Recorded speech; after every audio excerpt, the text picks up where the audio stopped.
Yesu ashimwe cyane. Praise God. Tugiye kuganira ku ijambo ry'Imana mukunda kumva kenshi. We are going to talk about the word of God that you are familiar with, you have heard many times. Uyu munsi umutwe w'amagambo uravuga ngo igihe cyo kwemererwamo. The title of the word says the time of acceptance. Hari igihe wemerwa, There is a time you are accepted, hari n'igihe utemerwa. and there are times that you are denied. N'iryari wemerwa, When are you accepted? n'iryari utemerwa. And when are you rejected? Ugomba kwipoza point d'interrogation muri ayo magambo yo muko ari abiri. You have to ask yourself a question concerning those two words. Wemezwa n'iki? What makes you being accepted?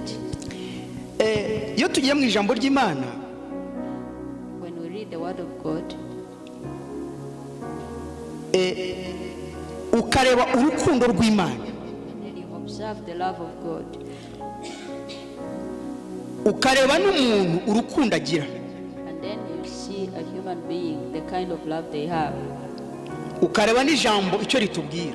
and then you read the word concerning love, what it says about love. Eske usanga uri mu gihe cyo kwemerwa? So when you compare all those, do you find yourself being accepted? Hari igihe abantu batwemera bakadusiga amavuta yo kwemerwa. There are times when people accept or receive us, and they actually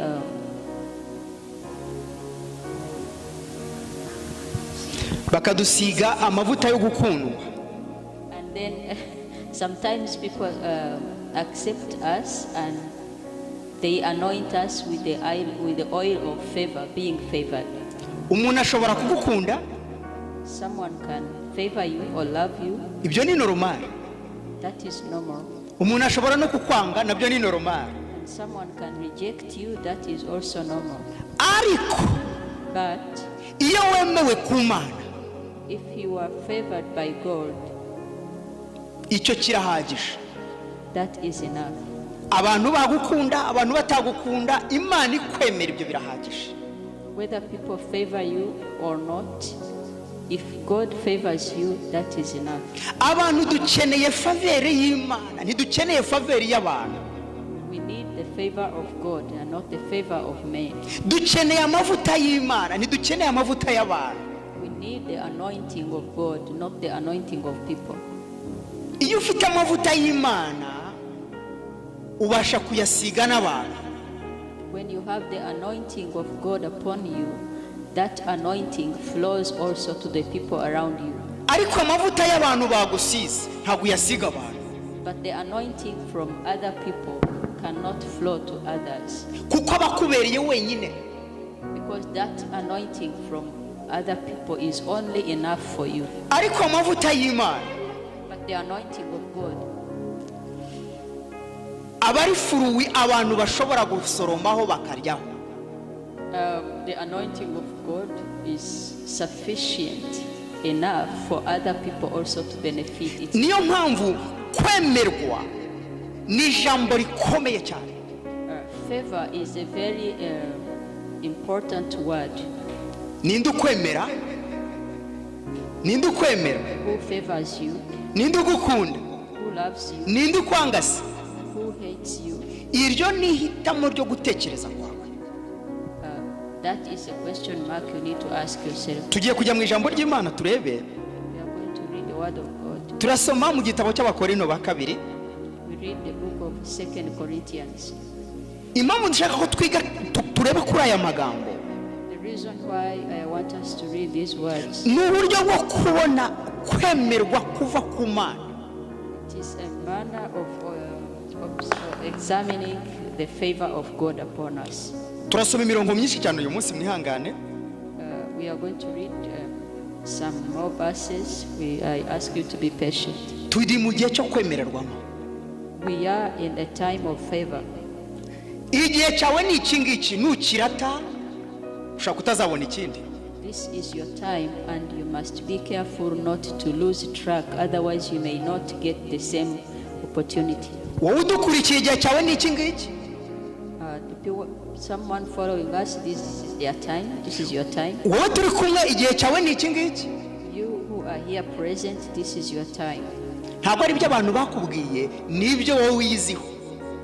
This is not what you have heard others say to you. It is a conviction that needs to come from your heart. umuntu ashobora kugusempatiza akakugira uko ashaka kuba, ariko inyenyeri itavuye ku Mana irazima. Some other people can sympathize with you and be kind enough to you and show you favors, but a star that does not shine from God loses its power. inyenyeri ivuye ku Mana ntigizima.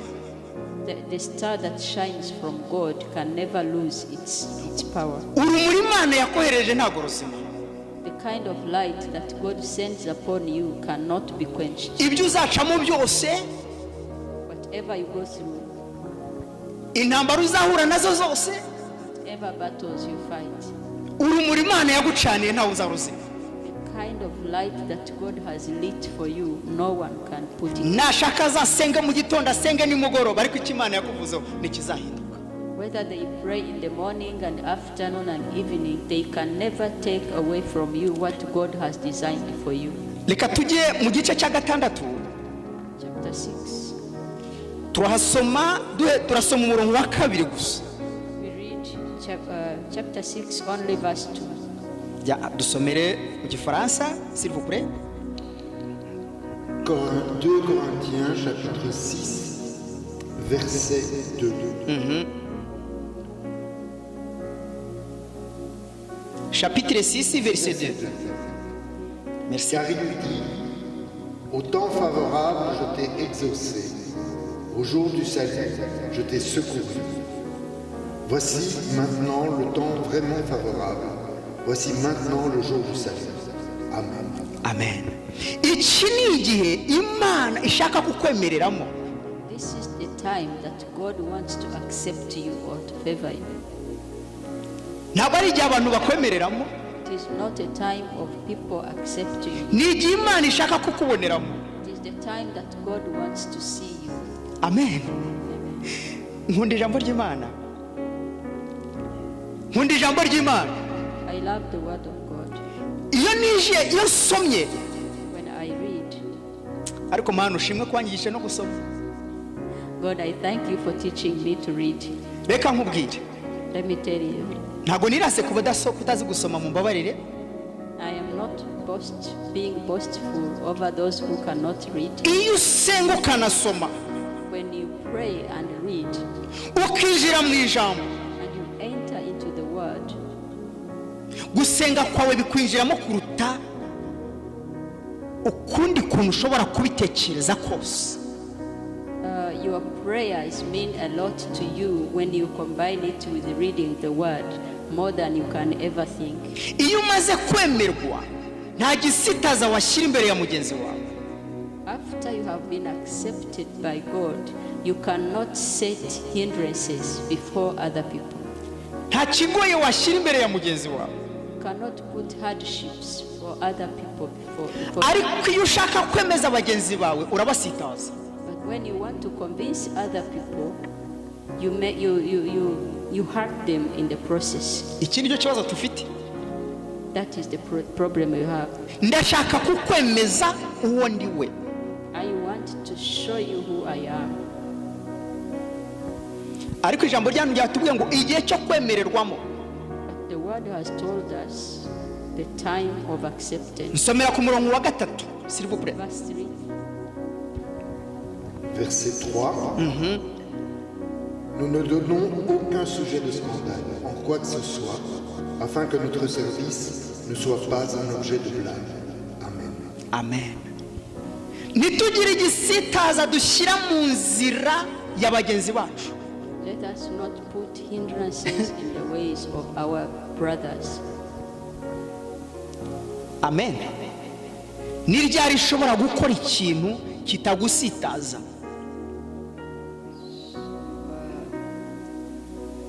When can I do things that offend other people? Ni ryari ishobora gukora ikintu kitagaragaraho umugayo? When can I do things that are not despicable? Ni ryari? When? Ni ryari ishobora kukubera umugisha? When can I be a blessing unto you? Ni ryari ushobora kumbera umugisha? When can you be a blessing unto me? Iyo umbera umugisha sukuma amafaranga, sukuma ibyo kurya, no kumbwira neza bimbera umugisha. Being a blessing unto me does not mean necessarily giving me money or food or other tangible things, but even telling me a good kind word is blessing to me. No kumba hafi bimbera umugisha. Even being close to me in time of need can be a blessing unto me. No kunsura bimbera umugisha. Visiting me when I need that visit. No kumenya uko niriwe nuko naraye bimbera umugisha. Minding about my well-being, how my day was, is also a blessing unto me. Igihe cyo kwemerwa It's a time of acceptance. ni igihe utekereza kuri mugenzi wawe. The time of acceptance is a time when you are mindful of other people's well-being. Kuko wamaze kumwemera deja. Because you have accepted them as your own. Kuko wamaze kumwiyegereza. Because you have brought them close to you. Uko niko Yesu ashaka kutwiyegereza. That is how Jesus wants to draw us close to him. Kugira ngo tubashe kwegera abandi bantu. So that after we have been close with him, we can also be close to other people. Niwegera naramenye Yesu uzaba uri kumwe na Yesu muri iki. If I get close to you after I have been close to Jesus, and then when I get close to you, that which I have from Jesus will rub off you as well. Niwegera waramenye Yesu nzaba ndi kumwe na Yesu. Nimwegera wowe ngusanze. Ni jambo nsubiyemo. If you are close to God and I also get close to you, I will be close to Jesus too, because Jesus is with you. Amen. Ni ryari uzaha Imana agaciro bitewe n'ibikurimo? Ni ryari uha Imana agaciro bitewe n'ibikurimo? When do you give God value depending on what's within you? Kenshi njye nshaka kukwereka ibindimo. Many times people want to reveal to others what's within them. No. Hoye. Wowe ba wowe ahuko nje nkubonemo ibikurimo. We wibinyereka reka nje mbikubonemo. Don't try to show people what's within you, but rather be yourself and let people observe themselves in what kind of person you are and what's within you. Kuko nimbikwereka ndabikora nabi. Because if I strive to show you what's within me, I will do it wrongly. Kuko ndabikorera kukwemeza. Because I will be doing it to convince you. Ariko nuba wowe mu gihe cyo kwemererwamo. But if you just be yourself in the time of acceptance, ntabwo tubwira Imana turayikubonamo. you will not need to tell us what's within you. You will not need to tell us the God that's within you. We shall be observing it without you saying much. Ntabwo tubwira ko uri umuntu mwiza turabikubonamo. You don't have to convince people that you are a good person. They will just observe it. Nguko ko Yesu adushaka. That is how Jesus wants us. Somera ku murongo wa 4. Verse 4. Verset 4. Mais nous nous rendons à tous égards recommandables, comme serviteurs de Dieu, par beaucoup de persévérance dans les tribulations, dans les privations, dans les angoisses. Amen. Angoisse cyangwa se niki kigutera susi? Niki gituma utekereza ku bandi bantu? What makes you think about other people? Ubatekereza mu yekote? Watekereza mu buhe buryo? In which way do you think about others? Ni gute wiha agaciro kagaha n'abandi? How do you give yourself value and also value others? Ni gute ushobora kwihangana ukihanganira abandi? How can you be patient with yourself and also be patient with others. ni gute ushobora gukorera imana mu mubabaro no mu byishimo? How can you serve God in hardships and in happiness? ni ryari igihe ibihe bikugeraho bigoye ugakomeza kuba ku mana? ni ryari ibihe bigoye bikugeraho ugakomeza kuba ku mana? When do you face hardships and still you stay by God anyway? ugakomeza gusenga? ni ryari uburara ugakomeza gusenga? When do you stay hungry overnight and yet you continue to pray even in the morning? ni ryari usuzugurwa n'abantu ugakomeza kubakunda? When do you be despised by people but still you continue to love them? ni ryari umuntu ashobora kukwanga ugakomeza ukamukunda? When do people hate you and they show it to you but yet for your side you continue to love them? icyo ni ikibazo ukwiriye kwibaza, nanjye nkwiriye kwibaza. That is a question that we all need to ask ourselves. ni ryari umuntu akwereka ko ntacyo uvuze ariko ugakomeza ukamwereka ko ntacyo bitwaye? When do people show you that you are not of value to them, but you continue to show them that it doesn't matter what you think of me. You know what you are. It doesn't matter how people think of you. reka nongere mbasabe mwongere musubiremo kuri uyu murongo wa mbabarira usubiremo ku murongo wa gatatu n'uwa kane. Bear with me and let us read again verse 3 and verse 4. Versets 3 et 4. Nous ne donnons aucun sujet de scandale en quoi que ce soit, afin que notre service ne soit pas un objet de blâme. Mais nous nous rendons à tous égards recommandables, comme serviteurs de Dieu, par beaucoup de persévérance, dans les tribulations, dans les privations, dans les angoisses. Amen. ni ryari ugira ibibazo ukaguma ku mana? When do we face afflictions but still cling to God? ni ryari uba mu bukene ugakomeza ugasenga? When do you be in poverty and still in need and continue to depend on God? udakereye amakitivite yo kugira ngo ubone amafaranga nk'umukozi w'imana? Without you having to ukereye akazi, ukereye impamvu zo kubona amafaranga? without you creating reasons why you should distort money from people. ni ryari? When? ntabwo twatumwe ibifatika byo mu isi. ntabwo twatumwe ibifatika byo mu isi. You have not been sent for the tangible things of this world. twatumwe imitima y'abantu ngo ibindi tuzabyongererwa. You have been sent for the souls of other people. All the rest will be added on unto us. isi iri kutubeshya, The world deceives us. iri kudutinza ngo nidushake ibyayo ariko nidushaka ubwami bw'Imana. The world is distracting us, showing us the worldly things so that we can run after them and abandon the kingdom of God. niyo mpamvu uyu munsi That is why iyo mfite ibibazo by'amafaranga when I have money problems, ndabyuka nkababwira ngo mugomba gukora ibi kugira ngo muhabwe umugisha uva ku Mana. someone will wake up and think they know they have money problems, and then they start fabricating kind of teachings telling you you have to do this, you must do this for you to receive the blessings of God. niyo mpamvu nababwiye That is why I told you igihe cyo kwemererwamo the time of being accepted, ntago wemeza abantu.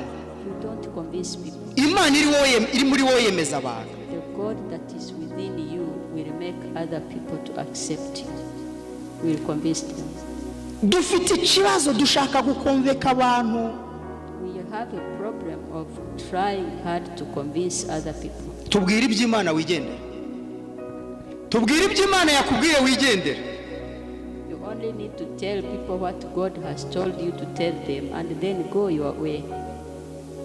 nta kindi Imana ishaka nuko tuvuga ukuri tugakomeza. That is all God wants, for us to speak the truth and then move on. ninde wemera ukuri muri mwebwe? Who among you accepts the truth, believes in truth? ijambo ry'Imana riravuga The word of God says, ngo mu bihe bya nyuma abantu bazigwiriza abahanuzi bahwanyije n'irari ryabo. the word of God says that in the end times, people will follow after false prophets who prophesy to them only what they want to hear concerning their own lives. reka badusomere ku murongo wa 5 n'uwa 6. Imana ibahe umugisha. Verse 5 and 6. 5, 6, s'il vous plaît. Versets 5 et 6. Sous les coups, dans les prisons, dans les émeutes, dans les travaux, dans les veilles, dans les jeûnes, par la pureté, par la connaissance, par la patience, par la bonté, par l'Esprit Saint, par un amour sans hypocrisie. Amen. Ndagira ngo mbabaze ikibazo. Mu bibazo tubaho duti? Iyo dufite ibibazo tubaho dute? Tubana n'abantu duti? How do we live when we have problems? Mu makuba? How do we live among people when we are in problems? Iyo ugeze mu nzu y'imbaho ubaho gute? If you are in prison, how do you live? Iyo ugeze mu bigoye ni gute ubaho? How about in tumults? I don't know how to read this word. Tumults. The English word, tumults, but I don't know how to pronounce. Imana idufashe. Ni ryari ufite umutima utita kubikuriho ariko uri kwita kubiri mu ijuru? When does your heart not concentrate mainly on what's happening within you or around you, but your heart rather concentrates more on what's in heaven? Barabitubwira ku murongo wa 6. It is mentioned in verse 6. Hano baragukonveka, barakubwira neza. Here they convince you. Ni ryari uba ufite umutima uboneye kandi uri guca mu bikomeye? When do you keep a contrite heart when you are passing through hard times? Ni ryari ugumana ubwenge bw'Imana kandi uri guca mu bintu bishaka kugukura mu bwenge bw'Imana? When do you keep the wisdom of God yet you are passing through long suffering, the time of long suffering and hardships? Uyu murongo uravuga niki nawe? What does this verse tell you? Imana idufashe. Reka tugende tugire ku murongo wa 7 n'uwa 8. Verse 7 and 8. Versets 7 et 8. Par la parole de vérité, par la puissance de Dieu, par les armes offensives et défensives de la justice, au milieu de la gloire et du déshonneur, au milieu de la mauvaise et la bonne réputation, regardez comme un imposteur, quoique véridique. Amen. Imana idufashe cyane. Reka mbabwire inshuti z'Imana.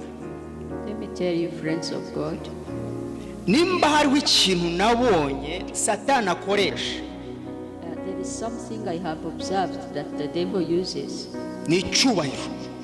It is respect. Icyubahiro rero kizana no kwemerwa. Respect comes with seeking acceptance. Niyo mpamvu dufite intambara yo gukonveka abantu ngo tubemeze. That is why people are fighting so hard to convince people to accept them.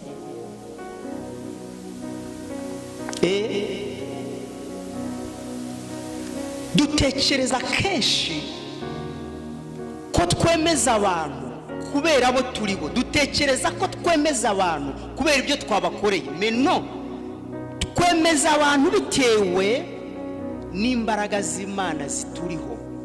Ni Imana yemeza abantu, ntabwo ari twebwe twemeza abantu.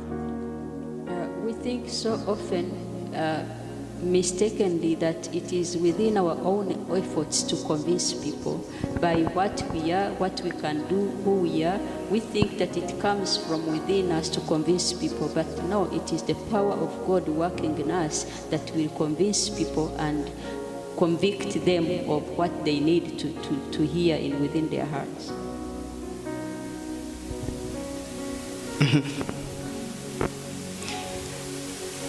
Ubukene ntabwo ari ku mubiri. Ubukene ku Mana si ku mubiri. Poverty, spiritual poverty is not physical poverty. Ubukene ku Mana ni mu mutima. Spiritual poverty is within the heart. Niyo mpamvu That is why Imana ishobora kutita cyane ku byo urimo gucamo. God may not care so much about your long suffering, whatever you are going through. Nimba igomba kugukoresha, If His aim is to use you, ikikora gushyiriraho inzira zo gukora. what he does is he makes a way for you to work for him. iguha impamba yo mu rugendo. He gives you, he packs for you, he gives you a package to accompany you in the journey of serving him. Ibyo ni byo Imana yakoreraga intumwa. That is what God used to do for the disciples. Kandi intumwa zanyurwaga n'ibyo zakoraga. And the disciples were satisfied with everything they had and what they were doing. Ariko uyu munsi twemerwa cyane n'ibyo dufite. Ibyo dufite nibyo byemeza abantu ko turi abantu b'Imana. But today things have turned around. Rather, we want to convince people by what we possess. Iyo somye Bibiliya inyereka ko ngo abigishwa barabakire bakize cyane. The Bible tells us that the disciples were very rich people. Ariko Bibiliya nta inyereka bari bafite urusengero rwabo ruhoraho. But the Bible does not show where they had a permanent church anywhere. Nta hantu banyereka bari bafite izu ya etaje 50 zihoraho zabo. There is nowhere it shows in the Bible where the disciples had a multi-level building. Ariko Bibiliya ambwira ngo barabakire. But the Bible calls them rich. Ngo barabatunzi. They were wealthy people. Mu by'umwuka n'iby'umubiri. In spiritual wealth and physical wealth. Kubera iki? Why? Nta buryarya bashyiragamo. They were not hypocrites. Nta kubeshya bashyiragamo. They were not lying. Nta kwifuza bagiraga. They were not wishful. Bahuzaga umutima. They had one heart. Bakoreraga kugira ngo abantu bunguke. They were working for the benefit of the people of God. Uyu munsi batwigisha insengero. Uyu munsi batwigisha insengero. Today they preach churches. Tugiye kubaka urusengero. We are going to build the church. Tugiye kugura ikibanza. We are going to buy land. Tugiye kubaka amashuri. We are going to build schools. Tukazategereza amashuri, bibanza, izo nsengero tukazaheba.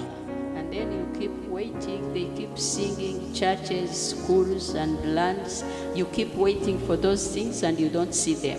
Tugiye kugura sare yo gusengeramo. We are going to buy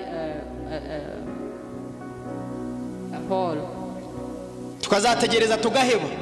Then you wait for the hall and you don't find one. Nyamara Yesu yarigishije n'intumwa zirigisha ntabwo batubwira sare bahamagariye abantu kuza gutanga amafaranga kugira ngo bayubake. The disciples preached the word and Jesus preached the word, but we don't see them anywhere calling on people to give money for them to build a place or rent a place. Kuko bari bafite umutima utunganye. Because they had a pure heart. Imana yubatse byinshi bitunganye muri bo. And God built a lot of pure things within them. Impamvu uyu munsi The reason why tutahagarara neza nk'uko bikwiye. The reason why we don't stand well as it should be. Ntago tuba honete ku Mana n'abantu. Because we are not honest to God and to His people. Ni gute dushobora kuba abantu b'Imana b'ukuri? How can we be people of God in truth? Ibyo uvuga bikajyana n'ibyo ukora. And then your works match with your words. Ariko ngaho nimumbwire bene data. Let me tell you, my brother. Niyo Yesu yigeze yigisha abantu icyacumi. Where did Jesus ever preach about the tithe? Niyo intumwa zigeze zigisha abantu icyacumi ngo muze mutange amafaranga kugira ngo mubashe ubuzima bwanyu buhinduke. The disciples, it is not shown anywhere where the disciples were teaching people to give their tithes so that their lives can change.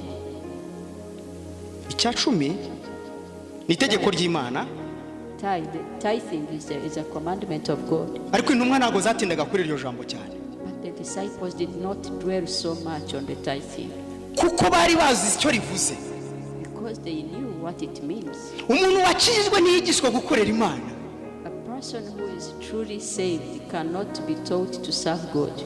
Uyu munsi twigisha abantu amafaranga kuko batazi Imana. Today we teach people about God, about money, because they don't know God. Reka mbaho urugero rumwe. I give you an example. Umushoferi mu muhanda. Umushoferi mu muhanda. A driver on the road. ntabwo ujya mu muhanda utazi gutwara ufata imodoka ugende. You cannot just pick a car and go drive on the road without knowing the rules of the road. Ushobora gutwara udafite perime ariko ntushobora gutwara utazi imodoka. You can drive without a driving permit, but you cannot just drive without learning how to drive. Kubera iki? Why? Icyo utazi ntukinjiramo. What you don't know, you don't do. Impamvu uyu munsi inyigisho yahindutse amafaranga nuko abantu batigishijwe Imana itanga amafaranga. The reason why people are preaching money today is because they have not known the God who gives money. Iyo namenye Imana ntabwo nigishwa kuyikorera. When I have come to know God more, I don't need to be taught how to serve Him. Abantu bigishwa amafaranga kuko bategeze bamenya Imana ngo bahinduke. People are taught about money because they have not been preached God to, so that they can change. Mu nzu y'Imana hakaba ubukene. And then in the house of God there is poverty. Nabo ntibatera imbere. They don't develop kuko ntibakijijwe mu mutima no ku mubiri. because they have not been saved in their hearts and on their body. Iyo udahindutse ku mubiri, iyo udahindutse ku mutima, You don't change. no ku mubiri ntuhinduka. If you don't change in your heart, even your flesh will not be changed. Kubera iki? Why? Nubwo wagira amayeri 10, Even if you have 10 euros, iyo wubaha Imana, when you honor God, uba uzi ko 9 ariyo yawe. then you know only 9 is yours. Uwo ni umuntu wubaha Imana. That is a person who honors God. Uba uzi ko iyero rimwe ugomba kuriha Imana You know that 1 euro belongs to God, kugira ngo mu nzu y'Imana haboneke ibyo kurya n'ibyo kunywa. so that in the house of God there are foods to eat and drinks to drink. Ariko ibyo ntabyo wigeze wigishwa neza ngo umenye Imana neza. But you have not been taught well about that word, Noneho so that it can come from within you to do it willing. na rya rimwe rikabura mu nzu y'Imana. And then you will find people poor that even that 1 euro will not be available. Noneho wa mukozi w'Imana And then the servant of God, agakereya impamvu zo kugira ngo mutange amafaranga. then he will begin to imagine manners on which of which he can use to take money from you, Kubera ko ntiwamenye ntago uhagaze neza. because you are not standing well with God. Biroroshye ko bari bukubwire bati rwose ikintu kiri buhindura ubuzima bwawe ni ukuri buzana amayeri 1000 Imana igahita iguha 10,000. Aha. Because you are not standing well with God, you are easily deceived. Somebody will stand there and tell you, bring 1,000 euro, and then God will give you 10,000, Ugahita ubikora. and then you will do it immediately. Kubera iki muri cya 1000 byakunaniye gukuramo 100 ngo uritange uhesha Imana icyubahiro ugiye gutanga 1000 cyose ngo uzabona 10,000. The Imagine. reason why you are easily deceived is because of lack of right standing with God. So if you have 1,000 euro, instead of knowing that you take out only 100 and give your tithes to God, and then you have done your job and honored God, then somebody will come and deceive you that you need to give out that 1,000 so that you receive 10,000. So you find yourself giving out the whole 1,000, yet all you needed to do was just 100 euro. Icyo ndashaka kubabwira iki rero ni ukutamenya kubaha Imana. That is because you don't know how to honor God. Iyo tutamenya kubaha Imana baraduprofita. When you don't know how to honor God, people will profit you. Mu buryo bw'umwuka no mu buryo bw'umubiri. They will take advantage of you spiritually and physically. Kubera iki? Why? Ntabwo uzi igihe cyawe urimo. Because you don't know the time you are in, your own time that you are standing in. Iyo uba mu gihe cyawe n'Imana ntawo kukubeshya wari uhari. When you stand right with God, no one can just come to deceive you anyhow. Ofete In fact, abantu b'Imana barayoba namwe ba Kristo mukayoba. people of God, the servants of God, they are misled, and then when they are misled, they come back and mislead the followers of God. numva igihumbi nzumva ko ari bisanzwe nzabwira n'ubundi. If you give them 1,000 euro and then they get enticed and they think it is simple to lie to people and receive more money. Nahangaho ijambo prosperity ryaturutse. Nahangaho ijambo prosperity ryaturutse. This is where the word prosperity has come from. Kubesha umuntu bigashoboka ufite ni marketing mu nzu y'Imana. It is marketing in the house of God because it is easy to lie to people and they give what they have without asking because they are not knowledgeable about what they need to do. Ni wubaha Imana by'ukuri. When you honor God truly, uzatanga icyacumi mu nzu y'Imana haboneka ibyo kurya. you will give out the tithes in the house of God and there is a provision in the house of God. Uzakubeshya ntuzamwumva kubera ko wubashye Imana. Imana izakubwira ati funguka reba neza.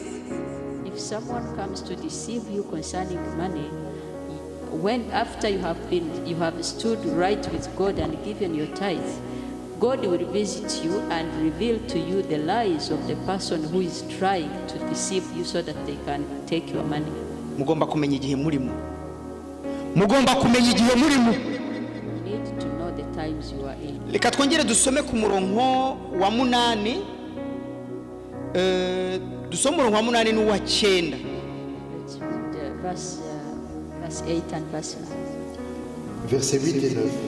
Au milieu de la gloire et du déshonneur, au milieu de la mauvaise et de la bonne réputation, regardez comme imposteur, quoique véridique, comme inconnu, quoique bien connu, comme mourant, et voici que nous vivons, comme châtié, quoique non mis à mort. Amen. Imana idufashe. Imana idufashe cyane. The Lord help us. Ndashaka kuvuga njyewe mbashaka ko tugenda kuri sije nyinshi zitandukanye. Bagira ngo tugende muri sije nyinshi zitandukanye. I want us to go Sije in different subjects. kubera iki? Mbabwira byinshi kugira ngo ubashe gusobanukirwa. Hari ibintu ubona ukagira ngo ni ukuri. I tell you lots of things because I want you to understand, because there are some things that look like truth but when they are not. Ikintu abantu benshi bamazeho umwanya cyane ari bavuze kenshi cyane gihinduka ukuri mu matwi y'abantu. Something that a lot of people have talked over and over a lot of times. Sometimes even when it is a lie, it becomes the truth in the ears of those who are hearing it often. Imana abantu bayihinduye umupfumu. People have turned God into some kind of sorcerer. Kubera iki? Why? Ngiye kugaruka kuri iriya sije twari turiho. Going to go back to the subject we have been talking about.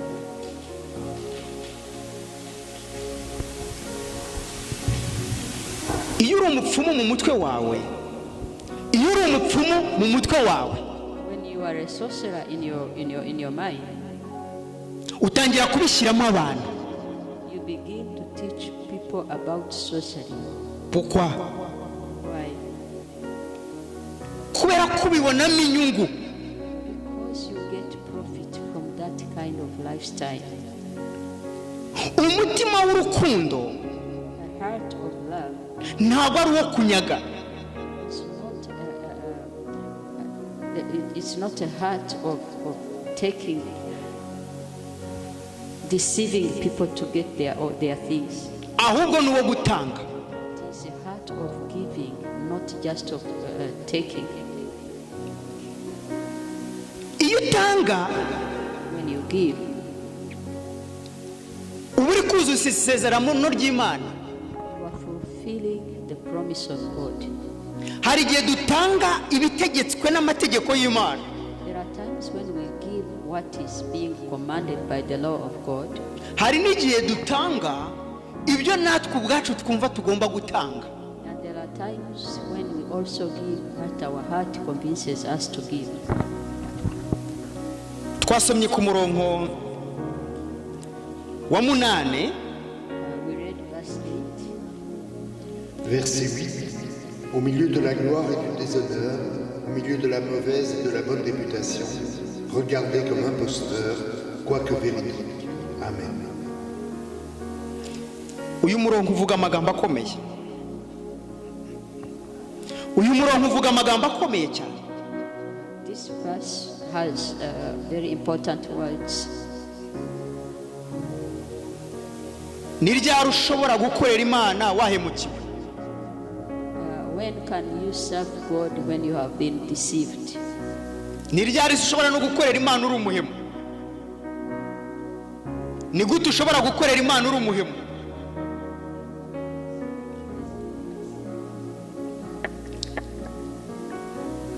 Okay. When can you serve God when you are deceitful? Comment vous avez fait servir Dieu si tu es déjà You are malhonnête? dishonest. You are dishonest and deceitful. I think that. Ni gute ushobora gukorera Imana ubeshya abantu? How can you serve God when you are deceiving His people? Ça marche pas. Imana nishobora kugukoresha ubeshya abantu 2 3 4 5 uzasanga uri igikoresho cya Satani. God cannot use you when you are deceiving 1, 2, 3, 4, 5 people. In the end, you will find yourself when you are the tool of the devil. Kandi byahindutse ukuri mu bantu benshi ku isi. And this has become the truth among many people because it has been spoken over and over and over. Kora iki Imana iragukorera iki? Do this so that God can do this. Ufite amafaranga yacu niyo hamagara Imana yacu. They are using money. They think our money can call God to us. Imana ikururwa n'amafaranga yawe niyakwa? What kind of God that is pulled unto you by your money? Wowe ukorera Imana ujya gukora kugira ngo uzahe Imana ikukunda. Imagine going to work so Hari that you ibintu can get bitumvikana. money and then give it to God so that He can love you. Icyo ni ikinyoma cyasizweho n'abantu uyu munsi ngewe nakita abayesikoro mu nzu y'Imana. That is the kind of lie that has been spread around by the people called to be serving God in the house of God. Kandi kugira ngo babakore ibyo ngibyo babanje kububaka. So for them to be able to do that and you accept it easily, it's because they have taken time to build it within you. Abo nibo badusiga amavuta. Those are the people who come and put oil on you. Uri umuntu udasanzwe. Uri umuntu udasanzwe. And then they will think they see you as a highly favored person, extraordinary person. Satani aragusempatiza. Satani arakuzamura anyuze mu muntu. Satan will elevate you through someone else. Nkuko n'Imana nayo ikuzamura inyuze mu muntu. The same way God can elevate you through another person. Reka dusome turangize. Let's read and conclude. Dusome ku murongo wa 10. We read verse 10. Verset 10. Comme attristés et nous sommes toujours joyeux, comme pauvres et nous enrichissons plusieurs, comme n'ayant rien et nous possédons tout. Amen. Imana idufashe cyane. Hano iri jambo riravuga ibintu byinshi mu buzima bwanjye n'ubwawe. Iri jambo riravuga ibintu byinshi mu buzima bwanjye n'ubwawe. This word is talking about a lot of things in my own life and that of yours. Ni ryari ubabara ugakomeza gukunda Imana? When do you feel that you have this continuing love for God? Ugakomeza kwishima? Continue to be joyful. Ni ryari usa n'umukene ugakomeza gukunda Imana? When will you be poor but continue to love God anyway? Ni ryari usa n'umuntu udafite umumaro mu bantu kandi ugakomeza kuba umuntu w'Imana? When do you look insignificant among people but still continue to be with God. Ni ryari usa nkaho ntacyo ufite ariko ukaba ufite byose ku Mana? When do you look or seem to be having nothing, but in you feel you have everything in God? Reka mbabwire Imana dusenga. Let me tell you, the God we serve, ntabwo igira amarangamutima nka yacu. He doesn't have emotions like we do. Ntabwo igendera muri emotion. He's not moved by emotions. ngo reka ngo ne kumubwira gutya batababara, ntabwo ari ko Imana ikora. Sometimes you can think, oh, let me not talk like this so that this person will not be hurt. But no, God does not work like that. Ntushobora gukunda iby'isi ngo ushobore gukunda Imana n'abantu b'Imana, ntibikunda. You cannot love the things of the world and then at the same time love the people of God and love God. It's not possible. Imana iravuga ngo iby'isi ni inyongera ku muntu w'Imana. But God says the things of this world are just add-ons for the person of God. Reka tujye mu gitabo muri Yohana wa mbere. Let's read 1 John. Chapitre 2. Chapter 2. Turasoma umurongo umwe gusa. We read just one verse. Turasoma mu gice cya kabiri, chapitre 2 verset 15. Serema. Première épître de Jean, chapitre 2, verset 15. N'aimez pas le monde, ni ce qui est dans le monde. Si quelqu'un aime le monde, l'amour du Père n'est pas en lui. Amen. Imana idufashe cyane. Ni ijambo ry'Imana, ntabwo ari papa waryanditse wambyaye wo mu mubiri. Beno. Ni ijambo ry'Imana, ntabwo ari papa wo mu mubiri waryanditse, ni Imana yo mu ijuru yaryandikishije. This word of God was not written by a mere human being in the flesh. It is God himself who wrote it by his spirit. Igihe inyota y'iby'isi kiri mu mutima wawe, ntushobora kuzabwiriza ubutumwa bwiza ngo bikundi. As long as you are still thirsting after the things of this world, you cannot serve God, and it is not possible for you to serve God. Ntushobora gukunda umuntu ngo bikunde kuko umubona nk'amafaranga. You cannot love a fellow human being because you will see that person and begin looking for ways to get money from them. You will be seeing money from that person. Kandi iyo mubonye mw'ibyo ushaka, ikikuraje ijoro ni ukumumanipira, nta kindi kiba kikuri mu mutwe. And when you have something you are targeting from people, you stay nights over thinking about ways you can manipulate them and get what you want from them. Nothing other than that. Gukunda iby'isi ntibiduhuza n'Imana, bidutandukanya n'Imana. Running after the things of this world, it does not unite us with God. Rather, it draws us away from Him. Ubu muraje muntera amabuye ko navuze bitavugwa. Tugomba kuvuga ukuri kugira ngo abantu bakumenye. People should not start stoning him because he's telling the truth. He has to tell the truth so that people can know the truth and be set free. Tugiye kurangiriza ku murongo umwe gusa wa nyuma. We are going to read one final verse. Reka mbabwire. Let me tell you. Iyi Mana twakurikiye, This God we are following ntigendera mu marangamutima. does not move by emotions. Ntabwo habamo ndakuzi. He does not work by I know you. Habamo kumenya. There is knowledge. Iyi Mana, This God, twebwe abantu tugira amarangamutima, uriya ni mwiza, uriya ni mubi, uriya ni muremure, uriya ni mugufi. Ibyo Imana ntibirebire bimitima. we people move by emotions and move according to what our eyes can see. This person is tall, the other one, this one is short, this one is good, the other one is evil. But God sees only the heart. Ngiye kubereka ijambo riri n'ubundi muri Yohana, n'ubundi mu gice cya mbere aho ngaho nyine turacyara aho ngaho. No, ntabwo mu gice cya gatatu. In the same book of 1 John, there is one word I want to share with you. tureba mu gice cya gatatu In the chapter 3 of the same book. niwo murongo turangirizaho nta wundi murongo dusoma. That is the only one we are going to read. It's the final one. ndashaka kubabwira ikintu bita urwango rwa satani. I want to talk to you about the hatred of Satan. mbabwire n'urukundo rw'Imana. I will also tell you about the love of God. urukundo rw'Imana ruhindura imitekerereze y'umuntu.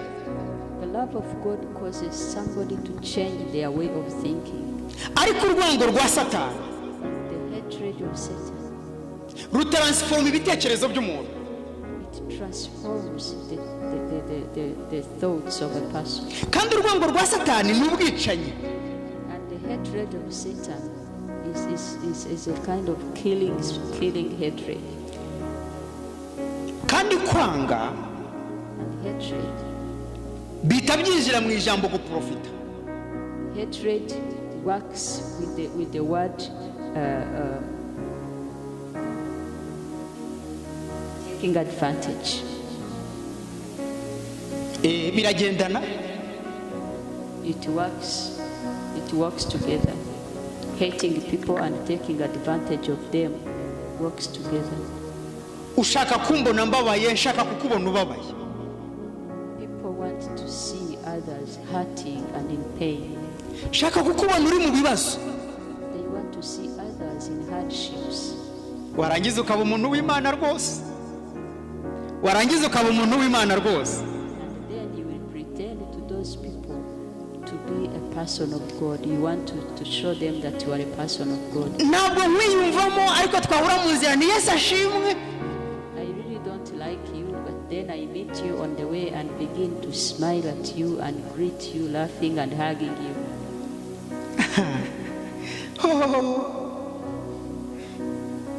mwene da twaraburanye imyaka myinshi kandi nari maze igihe ngukumbura. And then you will begin to pretend to them and say, oh, my brother, I have missed you along for so much. We have not seen each other for so long. ejo nagutekerejeho. You know, I was thinking about you yesterday. numva ngutekerejeho cyane rwose ukuntu. Then I really thought about you and I missed you. kandi umfite muri telefone. And yet you have my number in your telephone. yewe ariko ariko sura cyane aha ngaha. Do you really live in this land? muracyatuye hahandi. Oh, you still live on the same address? cyo ni ikinyoma wibeshya abantu. cyo ni ikinyoma wibeshya abantu. That is a lie if I like that person. muracyakora hahandi. You are still working with the same company. natekereje kuza kubasura ku rusengero ariko byarangoye. ariko muracyasengera hahandi. c'est pas You possible. know, I have even been thinking about coming to visit you at church, but I had problems. You are still in the same place. none se muracyasengana na ba runaka. Are you still with the so and so? ntabwo uri gushaka amakuru y'ijuru, uri gushaka amakuru ya ba runaka. You are not looking for the news of heaven. You are looking for the news about the people you left behind. mperuka guhura n'umuntu Recently I met someone. andakonta inkuru y'umupasiteri. ambwira inkuru y'umupasiteri w'inshuti yanjye nzi. I met someone, and then that someone told me a story about one pastor. reka mbabwire, hari inkuru zitatureba. hari inkuru zitatureba. There are some stories that do not concern us. hari ibintu tudakeneye kumva. There are things that we don't need to listen. ntabwo dukeneye kuvuga abantu, dukeneye kuvuga Imana yaremye abantu. We don't necessarily need to talk about people. We are supposed to be talking about the God who created people. njyewe ibintu bitandeba ntabwo bindeba. The things that do not concern me, they don't concern me. ejo nibwo nahoze mvugana na mwene data na bene data tuva ruve. njyewe nshobora no kwinjira mu nzu yawe ikintu njyewe kitari mu bwonko bwanjye ushobora kugishyira hariya sinakibonye kuko njye ndi kureba ndeba ibyo bindeba bitandeba ntibindeba. Yesterday I was talking about with my friends in Nilove where I was telling them when I enter your house, I don't observe and take attention of what's in the house. I only make attention of what concerns me. What that doesn't concern me in that house, I don't pay attention to it. It doesn't matter what you put on that table. If it doesn't concern me, I don't pay attention to it. Yarambajije ati se ntabwo wabonye iki kintu runaka, ntabwo nshaka kukivuga izina, kandi kuko nari mpari we ariko ntacyo nabonye kandi nukuri. And that person kuko nabari byo byari bindi mu mutwe.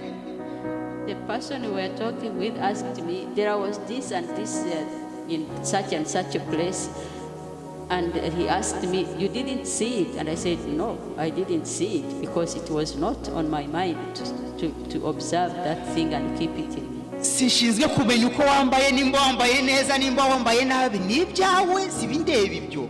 Ikindeba ni ikimana yambwiye kukubwira, c'est tout, ibindi ntibindeba. I am not concerned about how you are dressed, how good you look or bad. What concerns me is what God has put in my heart to share with you. Iyo tugeze hano mu Banyarwanda, when we walk among the Rwandan people, ese uruwo kwandi, uruwo kwa bandi, they will ask you, who is your father? Where do you come from? muraba mukayi karere, uruwahehe, You are from which lineage, from which legion? uruwo kwandi, Who is your father? Who are your descendants? shuti umuryango wawe ngiye ntabwo ndeba, ndi kureba we ndi kureba. I am not concerned about your descendants or your family lineage. All I care about is you that I am seeing before me. Wowe nduzi ni wowe urenteresa pour moi, ton père ntabwo arenteresa ko ntawe ndeba aho ngaho. Ta mère ntabwo nyenteresa, papa wawe na mama wawe n'abavandimwe bawe ntibanyenteresa kuko sinababonye. Wowe nabonye ni wowe urenterese kuri njyewe. Your family or your family lineage does not interest me. What interests me is you that is standing before me, where you come from, and those people that your father, mother, sisters, I don't know them, they don't concern me. Njyewe nkubaza umuntu nabonye muri kumwe, uwo ntabonye muri kumwe ntago bindeba ibyo. If I have seen you with someone, I will ask you about that person, but I will not ask you about where you came from and where you lived, because it doesn't concern me. Ikibazo dufite uyu munsi, dusenga Imana, twabonanye abantu, ntabwo dusenga Imana twebwe twamenye. The problem that people have today is because they pray to the God that they have seen through other people. They don't want to discover that God by themselves and pray to Him, knowing Him in a personal matter. Yesu baramubwiye umunsi umwe, Jesus was told at one time, bamusanze ahantu asenga, they found him someplace praying. ati rwose ati mama wawe n'abavandimwe bawe bari hanze baragutegereje. And then they told him, your mother and father and brothers and sisters, they are outside waiting for you. Yabasubije ijambo nkunda cyane ryiza. He answered them in one word that I love so much. Bene data n'abangaba nibo bavandimwe, niwo muryango wanjye, abo ndeba imbere yanjye. He said, my brothers and sisters are these whom I see before me. Hari ibintu tugomba kuvamo. There are some things we must leave behind and abandon and move away from. Tuve mu bintu byo kuvuga ibitaturimo. Tuve mu bintu byo kuvuga ibitaturimo. We must abandon paying attention to things that do not concern us. Aho niho haturuka urwango, niho haturuka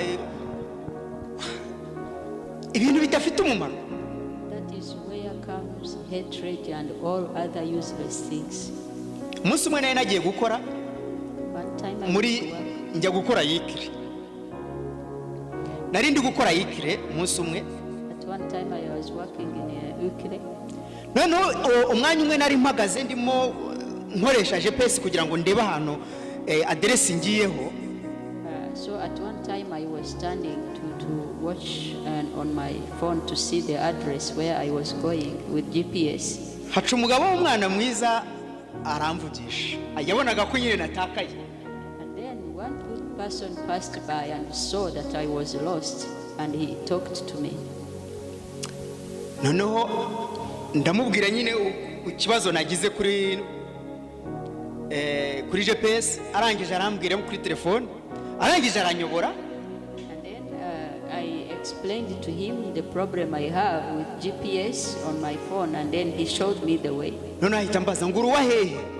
And then he asked me, where are you from? ndavuga ngiye ndi umunyarwanda. And then I said, I am from Rwanda. ngo none se uri umututsi cyangwa uri umuhutu? And then he asked him, are you a Hutu or are you a Tutsi? ndavuga ngiye ndi umunyarwanda tu. So maybe I just said I'm Wow. Rwanda. ngo okay. Say, okay. ngo ubundi ibyo ngibyo ngo ni twebwe twabizanye ngo babiriki. ntabwo ari njye mbivuze ariko ntabwo ari njye mbivuze ni wowe bivuze. And then that person said, actually those things have come from us. We are the ones who carried it here to Belgium. And then I answered and said, I did not say that those are your own words. ahita ambwira ngo urumva ngo ariko ngo nanjye ngo nta kibazo ngo twese turi bamwe ngo urumva ngo nanjye ngo nashatse n'umugore wo muri Congo Brazzaville. And then he said, yeah, actually we are the same people, we are one blood, because I have also married a woman from Congo Brazzaville. ndavuga ni ça va, c'est très bien, ngo ubundi twese turi bamwe ngo nta kibazo. ni oui icyo nshaka kuvuga aha ngaha ni iki So rero? I said, yeah, we are all the same. Yeah, that's good. So what I want to say is, urwango ruturuka kutimenya uri we. hatred comes from not knowing exactly who you are. iyo umenya uri we umenya n'ibyo urimo. When you know who you are, you know also what you are in. ngiye kubabwira ikintu. I'm going to tell you something. ngiye nshobora gukora ibyaha I can see, ariko sinakwigisha gukora icyaha, but I cannot teach you to sin, kugira ngo ntazabazwe ubugingo bwawe. so that I will not be responsible for your life. ariko uyu munsi abantu b'Imana barakora ibyaha bakanatwigisha kubikora. But today, the people called so-called servants of God, they sin against God and also entice their followers also to sin against God. urwo ni rwo rwango rubi rubaho. That is the worst kind of hatred.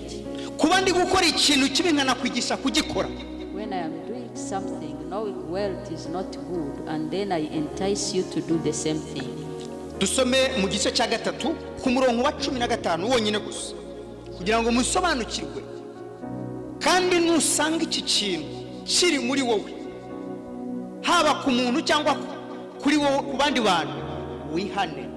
iyi ni isaha yawe kandi nanjye ni isaha yanjye. Imana ibamugisha. umurongo wa 15 gusa mu gice cya Yohana wa mbere igice cya 3 ku murongo wa 15.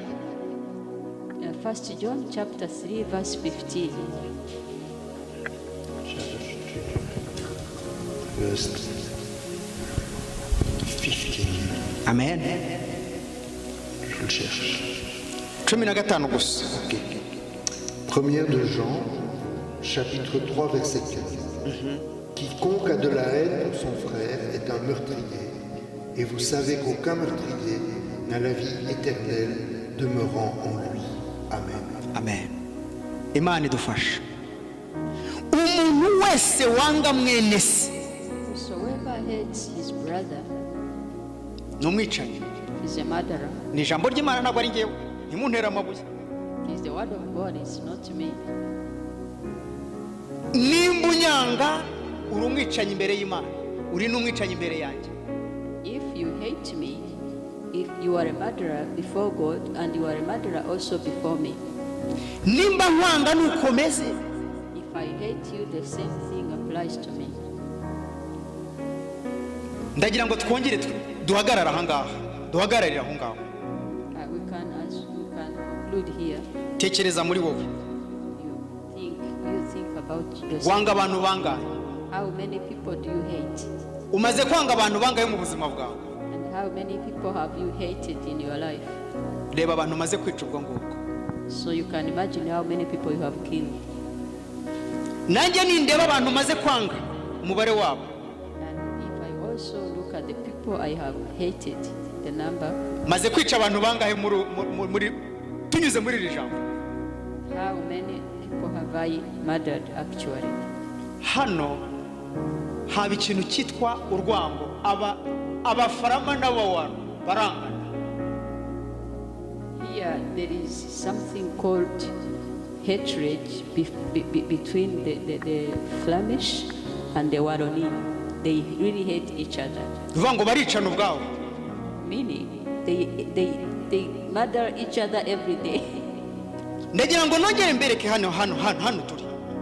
Even here where we stand, Twebwe abanyarwanda we the Rwandans, tugira ikintu cyitwa etine, ubwoko, umututsi, umuhutu n'umutwa. we have called something called ethnicity, three ethnicity. Biravuga ngo nimba nkwangira ubwoko bwawe ndi umwicanyi, uri umwicanyi. For what kind of group you belong to, then I am a killer, I am a murderer. Nitujya imbere y'Imana nituzabazwa ubwoko, tuzabazwa abantu twagiriye neza nabo twagiriye nabi. Ntabwo ari amoko azaza imbere y'Imana. When we appear before God, we are not going to be asked about tribes and regions we come from. What God is going to ask of us is how many people did we do good to and how many did we do evil to. What He's concerned about is our works, the fruits that we bear among our brothers, not where we come from or the color of our skin or region we come from or our tribe. Namwe Ababiligi, You to the Belgians, ntabwo muzabazwa ko mwanza abafarama, ko mwanza abawaro, muzabazwa ko mwanza Ababiligi bene wanyu. Ibyo muzabazwa. You will not be judged. Mwakoze ubwicanyi muri bene wanyu, musangiye igihugu. You will not be asked why you hated the Wallonie or the Flemish, all you will be asked is that you murdered your brothers and sisters. That is all. Dukwiriye guhinduka mu mitekerereze n'imikorere. We must change in the way we think and in the way we act. Ese muri we harimo ubwicanyi? If you look inside you, do you find a murdering spirit within you? Nimba se burimo ukwiriye kubuhindura. Can you Ukihana kuba konsiliye n'Imana. Can you change that if you find yourself hating someone and therefore being a murderer? Can you try to change that? Ngiye kurekeraho. I will stop there. Imana ibahe umugisha. The Lord bless Buri muntu wese mu mutima we every person with their own heart. ahindura icyo akwiriye guhindura. Ahindura icyo akwiriye guhindura.